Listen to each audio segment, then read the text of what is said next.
Hola, hace tiempo que no publicábamos ningún video y hoy estamos aquí para contestar una pregunta que nos mandaron. La pregunta fue, bueno, primeramente agradecemos la pregunta. La pregunta fue, ¿cuál es la diferencia entre abono, tierra de composta, tierra de hojas, humus, composta? Entonces, para comenzar a hablar de las diferencias entre estos tipos de abonos que podríamos decir, pareciera que son sinónimos, pero en realidad sí hay diferencias. Lo único que sí engloba a todas es que todas son tierras fértiles, que también era otro punto que nos preguntaban. Diferencia entre abono, composta, humus, tierra de hojas y tierra fértil.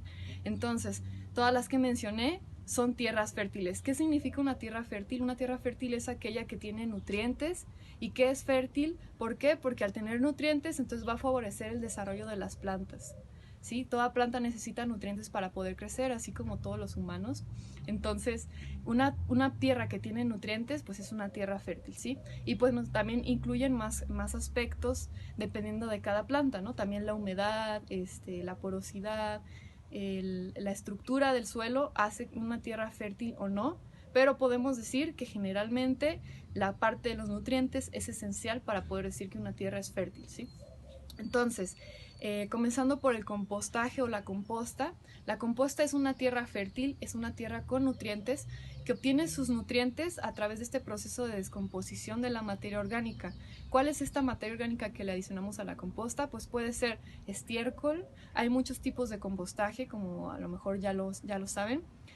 Puede ser estiércol, puede ser el compostaje casero o urbano, como son el insumo orgánico, pues son las materias como la cáscara de frutas y verduras, las cáscaras de huevos, todo lo que tenemos en casa que sale de la cocina, ¿no? Entonces esto se descompone, bueno, no se descompone, sino que los microorganismos, bacterias y hongos, y en algunos casos también insectos, en la última parte del proceso de compostaje, por ejemplo, cuando el ácido se neutraliza, pues entran las lombrices y también favorecen este proceso de descomposición, que es cuando le podemos llamar también lombricompostaje. Y bueno, también otros insectos que también, como las cochinillas, consumen parte de esta materia orgánica y también ayudan al proceso de descomposición. Entonces el compostaje es, lo importante de resaltar esto es que su insumo para producirse es un insumo orgánico, ¿sí? Entonces, además, el proceso lo hace generalmente o principalmente los microorganismos, ¿sí? La parte de los microorganismos. Entonces, caminando un poco con la pregunta, también nos preguntaron cuál es la diferencia con el abono. Hay una diferencia grande, ¿por qué? Porque el abono puede ser un insumo, o sea, puede ser que el insumo para producir abono sea químico o sea orgánico, ¿sí? Por ejemplo, si hablamos de un abono orgánico, pues podríamos decir el compostaje, ¿no? Pero si hablamos de un abono químico, pues ya es algo muy distinto, ¿sí? Por ejemplo, aquí ya estamos hablando de fertilizantes químicos, ¿sí? Donde pues no a veces ni es tierra, sino más bien es mineral acidificado, que entró un proceso químico para que pues, se pudiera solubilizar, y de esta forma cuando se aplique a la tierra, pues las plantas lo absorban de manera inmediata, ¿sí? Saltándonos la parte de que los microorganismos entren ahí y conviertan ese nutriente a algo asimilable para la planta, ¿no? Entonces, cuando utilizamos abonos químicos hay muchas consecuencias, o sea, está la parte de que la planta lo puede asimilar rápidamente, pero esto trae muchas consecuencias que podemos hablar en otros videos y que a lo mejor ustedes ya lo han conocido, ¿no? Porque se está difundiendo cada vez más. Como pues la contaminación de la tierra, la contaminación del agua, el volver débil a la planta porque la vuelves dependiente y pues ya no genera asociaciones con los microorganismos, ¿sí? Porque en el caso, por ejemplo, de todas las demás a compostajes, por ejemplo en el compostaje orgánico, pues tiene que haber a fuerzas ahí en la actividad de los microorganismos que van a ir transformando estos nutrientes hasta algo asimilable para las plantas, ¿no? Y se generan asociaciones, como es el caso de las micorrizas, etcétera, ¿no? Es temas más que podemos profundizar más. Pero bueno, entonces el abono, la diferencia es que puede ser origen químico y origen orgánico, ¿no? Y pues siempre es más recomendable utilizar origen orgánico. Entonces, avanzando también, nos preguntaron sobre la tierra de hojas. La tierra de hojas, como su nombre lo dice, pues es tierra a la que pues le cayeron hojas, puede ser de los árboles que había alrededor o del mismo árbol de donde se recogió la tierra. Y bueno, lo que sucede es que la tierra, las hojas tienen nutrientes, generalmente tienen mucho carbono. Entonces, pues el carbono es un nutriente esencial para las plantas, también tiene algo de nitrógeno y otros micronutrientes.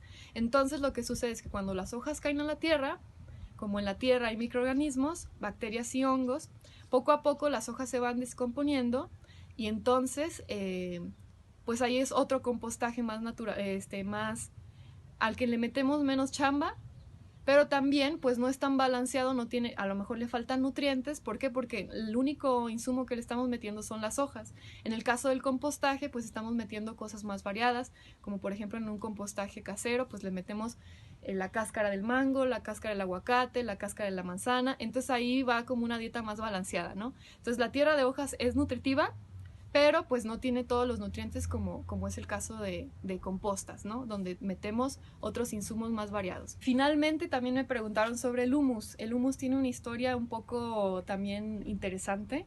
El humus también es una tierra fértil, como lo es el abono orgánico, como lo es el compostaje, como lo es la tierra de hojas. Pero en el caso del humus, el humus tiene varios aspectos. El humus, aparte de tener una consistencia diferente al compostaje, que es una consistencia más esponjosa, hay muchas controversias con este tema. ¿Por qué? Porque el humus incluye un buen humus, un humus que se vende y que realmente contiene lo que dice la hoja de nutrientes, pues tiene que tener ácidos húmicos y ácidos fúlbicos, ¿sí? Tanto los ácidos húmicos como los ácidos fúlbicos componen el humus. Y entonces, ¿qué son estos ácidos? Pues son nutrientes también, pero que además también tienen hormonas o estructuras similares a las hormonas de las plantas, tienen aminoácidos y tienen radicales libres. Entonces, además de contener nutrientes, pues tienen todas estas extras que ayudan a que una planta pueda defenderse, por ejemplo, del estrés o defenderse de plagas, etc. Entonces el humus ya entra dentro de un aspecto que podríamos llamar bioestimulante, ¿sí? Este es otro tema.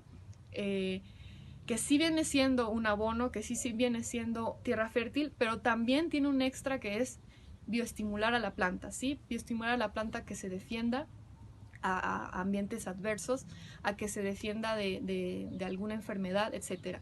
Entonces, el origen del humus puede ser muy variado. Por ejemplo, existe el humus de lombriz. Entonces puede haber un humus que venga del excremento de la lombriz, ¿no? Que se obtenga de ahí. Se ha descubierto que pues la lombriz en su excremento tiene toda esta cantidad de sustancias húmicas y fúlbicas, como mencionaba, pues que bioestimulan a la planta, ¿no? Pero también, por ejemplo, está el humus de termitas, que también se ha descubierto esto. Pero generalmente el humus que se vende de manera comercial viene de un mineral que es la leonardita, un mineral que se machaca mucho, que se lleva a una estructura más sencilla, y pues de ahí se obtienen los ácidos húmicos y los ácidos fúlbicos, que por lo mismo que es un proceso más detallado, pues generalmente suele tener un costo más caro que el resto de tierra fértil, ¿no? ¿Por qué? Porque además también te aporta lo que ya mencioné, ¿sí? Entonces, todas estas tierras fértiles son muy buenas para las plantas, y por ahí también nos preguntaban, nos hacían en el comentario, cuándo usar cada una y cómo aplicarla, ¿no? Y bueno, aquí yo recomendaría utilizar la tierra fértil que tú puedas autogestionar, es decir, que tú puedas producir, pues porque no tiene mucho sentido.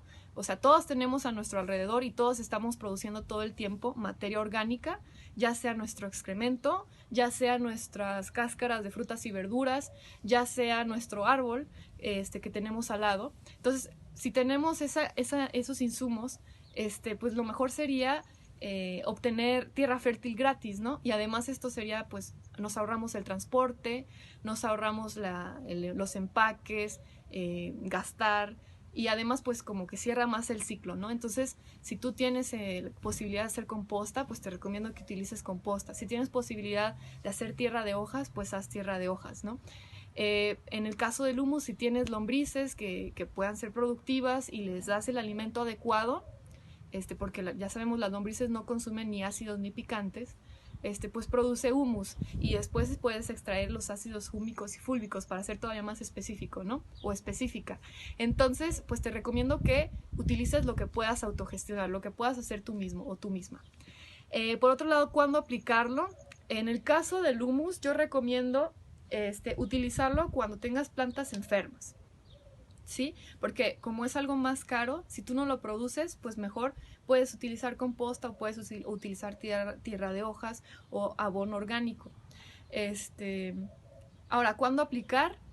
De manera general, toda planta va a necesitar nutrientes cuando está empezando sus primeras etapas de vida, cuando ya la semilla germinó y esa semilla ya no tiene la reserva de nutrientes y entonces ya necesitas una tierra fértil, ¿no? Entonces, toda planta productiva, por ejemplo, las plantas que son productivas en verano, pues hay que abonar la tierra en primavera para que cuando la planta ya empiece a generar, por ejemplo, una planta de tomate que ya empieza a generar sus frutos, pues para verano lo que aplicaste ya esté integrado en la tierra y pues ya esté disponible para la planta, para que lo esté de alguna manera jalando, ¿no? Y aplicando para llevarlo a los frutos. Entonces, por ejemplo, en una planta que es productiva en invierno, pues hay que aplicar composta un mes antes de que la planta vaya a estar produciendo, ¿sí? En el caso de hortalizas, pero generalmente estas plantas no necesitan muchos abonos, ¿sí? Lo que más recomiendo es que si vas a tener hortalizas, por ejemplo, que son plantas que producen generalmente en verano, que están produciendo sus frutos, o en primavera-verano, pues te recomiendo, como es el caso de las sandías, las calabazas, los tomates, puedes estar aplicando tierra fértil cada mes para que pues no le estés haciendo falta los nutrientes a esta planta que va a estar produciendo, ¿no? En el caso de árboles, de trasplantes, pues también, o sea, en las reforestaciones, en los trasplantes, siempre que vayamos a hacer un trasplante, pues no sabemos cómo está la tierra a la que vayamos a cambiar. No sabemos las condiciones, si le faltan nutrientes, etcétera. Entonces hay que aplicar tierra fértil. ¿Cómo se agrega? Cavamos un poquito el hueco, dependiendo de las dimensiones del espacio. Si está muy profundo, pues cavamos más. Si es un espacio grande, aplicamos composta.